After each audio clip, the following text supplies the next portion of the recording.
അളിയൻ വേഴ്സസ് അളിയൻ ചെയ്യുന്ന സമയത്ത് ആദ്യകാലത്തൊക്കെ നിങ്ങൾക്ക് എന്തെങ്കിലും ഒരു അതായത് ഒരു ബുദ്ധിമുട്ട് നിങ്ങൾ ഉദ്ദേശിക്കുന്ന പോലെ പ്രേക്ഷകരിലേക്ക് അത് എത്തിക്കാൻ പറ്റാതെ വരിക അങ്ങനത്തെ എന്തെങ്കിലും സിറ്റുവേഷൻസ് ഉണ്ടായിട്ടുണ്ടോ?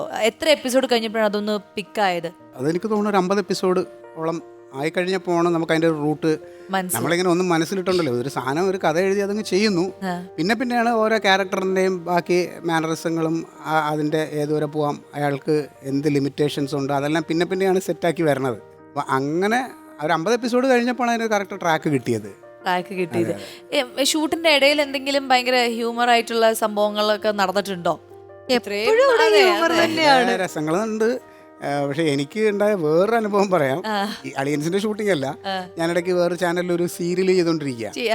അപ്പൊ അതിനകത്തൊരു അഡ്വക്കേറ്റ് ആണ്. അപ്പൊ എന്റെ ക്യാരക്ടർ ഈ മീശയൊന്നുമില്ല, ഇതിപ്പോ വേറെ ക്യാരക്ടർ ചെയ്തോണ്ടിരിക്കുന്നുണ്ട്, ഇത് വെച്ചേക്കാണ് കേട്ടോ. അപ്പൊ ആ ക്ലീൻ ഷേവ് ഒക്കെ ആയിട്ട് റോഡിലാണ് ഷൂട്ട് നടക്കണേ. അപ്പം ഞാനും അതിനകത്ത് വേറൊരു അനിലേട്ടൻ ഞങ്ങൾ ഒരുമിച്ച് റോഡിലൊരു വണ്ടിയൊക്കെ ഇട്ടിട്ടൊരു സീൻ ഷൂട്ട് ചെയ്തുകൊണ്ടിരിക്കുമ്പോൾ വഴിയിലൊക്കെ പോകുന്ന ആൾക്കാരൊക്കെ കൈ കാണിക്കുന്നു, അപ്പോൾ ക്ലീറ്റോ എന്നൊക്കെ വിളിക്കുന്നു. അപ്പോൾ നമ്മൾ വേണേൽ ഗമയിലൊക്കെ എന്നിട്ട് ഇതൊക്കെ പറഞ്ഞു ഒരുപാട് പേര് പോണു. അങ്ങനെ ഗമയൊക്കെ അടിച്ചെന്നുമ്പോൾ കാണാൻ ഒരു വണ്ടി ഒരു കാർ കൊണ്ടുവന്ന് നിർത്തി, ഒരു പ്രായമുള്ള ഒരു അങ്കിള്. അപ്പം എന്നെ ഇങ്ങനെ വിഷ് ചെയ്തു. അപ്പം ഞാൻ അടുത്തോട്ടങ്ങ് നടന്നു വിഷ് ചെയ്ത്. അപ്പോൾ ഇതിന് പാസ്റ്റർ എങ്ങോട്ട് പോകാൻ നിൽക്കുകയാണ്, അങ്ങോട്ടാണെങ്കിൽ ഞാൻ ആക്കിത്തരാം എവിടെ. ഞാൻ പറഞ്ഞു സോറി സാർ ഉദ്ദേശിച്ച ആളല്ലേ പാസ്റ്റർ, നമ്മളന്ന് പ്രേയറിന് കണ്ടതല്ലേ, നമ്മൾ അന്ന് അവിടെ വെച്ച് കണ്ട പാസ്റ്റർ അല്ലേ ഇത്, പുള്ളിക്ക് എവിടെയോ കണ്ട പരിചയമുണ്ട്. അപ്പം ഞാൻ മീശയൊന്നും ഇല്ലാതെ ക്ലീൻ ഷേവ്. അപ്പം ഞാൻ പിന്നെയാണ് പല ഫ്ലെക്സിൽ നോക്കുമ്പോൾ ഈ പ്രാർത്ഥനയുടെ ഇത് ഫ്ലെക്സ് വെച്ചേക്കണേ എന്നെ പോലെ മീശയില്ലാത്ത ഒരുപാട് പേരുണ്ട്.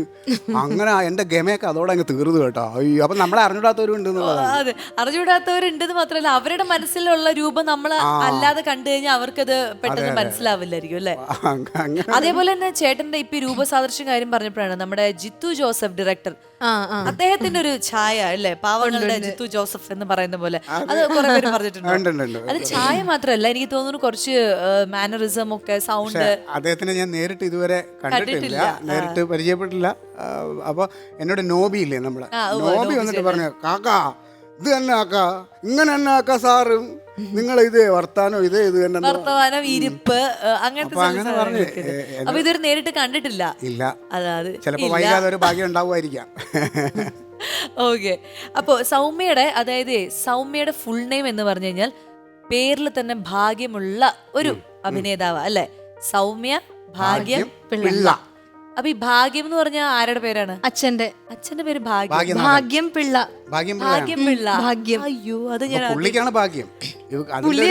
അച്ഛനല്ലേ ഭാഗ്യം, അച്ഛന് 4 പെമ്മക്കളെ കിട്ടി.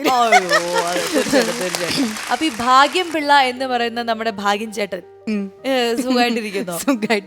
അച്ഛനെ വീട്ടിൽ വിളിക്കണ എന്താന്നറിയോ? നാനി. നാനിന്ന് എന്റെ അച്ഛനെ നാട്ടിലൊക്കെ അറിയപ്പെടുന്നത്. പുതിയ അറിവുകൾ ഒരുപാട് നാനീന്ന് വിളിക്കുന്നു. നിങ്ങൾ അച്ഛനെ നിങ്ങൾ എന്താ വിളിക്കുന്നത്? അല്ല, വേറെ കാര്യമുണ്ട്. അല്ല അങ്ങനെ പറയരുത്. ഇപ്പൊ അച്ഛനെ നാനി എന്ന് പറയാൻ മുത്തശ്ശി അങ്ങനെ ഹിന്ദിയിലും. അപ്പൊ അങ്ങനെ പറയാമെങ്കിൽ ചിലപ്പോ നിങ്ങൾ അമ്മയെന്ന് വിളിക്കും. എന്റെ കൂടെ വന്ന ആളാണോ? അതെ, ഞാൻ വന്നപ്പോ അന്ന് എന്നെ കാണിക്കാൻ വേണ്ടി നിങ്ങൾ അച്ഛനെ വിളിച്ചായിരിക്കും. ഞാൻ അതായത് ഇപ്പൊ ഇങ്ങനെ അച്ഛന്മാരെ ചെല്ലപ്പേരിട്ട് വിളിക്കുന്ന ചില കുട്ടികളെ എനിക്കറിയാം. അപ്പൊ ഞാൻ വിചാരിച്ചു ഇനി ഭാഗ്യം പേരുള്ള അച്ഛനായതുകൊണ്ട് നിങ്ങള് ഭാഗ്യച്ച അല്ലെങ്കിൽ ഭാഗി അങ്ങനെയൊക്കെ വിളിക്കുമോ? അച്ഛനെ അച്ഛ എന്ന് വിളിക്കുന്ന സംസ്കാരമുള്ള കുട്ടിയാണ്. അതെ, കുട്ടിയാണ്. ചേട്ടന്റെ മിമിക്രി വിശേഷങ്ങളാണ് നമുക്ക് ഇനി അറിയേണ്ടത്. ഏതൊക്കെ സ്റ്റാർസിനെ അനുകരിക്കുമായിരുന്നു അന്ന്, അല്ലെങ്കിൽ എന്തൊക്കെയായിരുന്നു ചേട്ടൻ്റെതായിട്ടുള്ള ട്രൂപ്പിന് വേണ്ടിയിട്ടുള്ള സംഭാവന? ട്രൂപ്പിന് വേണ്ടിയിട്ട് ഞാൻ മുതലാളിയായിരുന്നു, ട്രൂപ്പ് നടത്തിപ്പായിരുന്നു. അപ്പൊ എല്ലാവർക്കും ശമ്പളം കൊടുക്കുക, അതൊക്കെയായിരുന്നു മെയിൻ ജോലി. അഭിനയിക്കും, ഒപ്പം ആർട്ടിസ്റ്റാണ്, മുതലാളിയായിട്ടൊന്നും അല്ല. ബോക്സ് പിടിക്കാനും ചെറിയൊരു പരിപാടികളൊക്കെ നമ്മളും പക്ഷെ ചെയ്യുമല്ലോ സ്റ്റേജിൽ. ചെറുതല്ല, പാട്ട് പാടും, പിന്നെ ചെറിയ ഇമിറ്റേഷൻസ്, ഫിഗർ എല്ലാം അങ്ങനെ കുറച്ച് അതിന്റെ കൂട്ടത്തിൽ ചെയ്യും.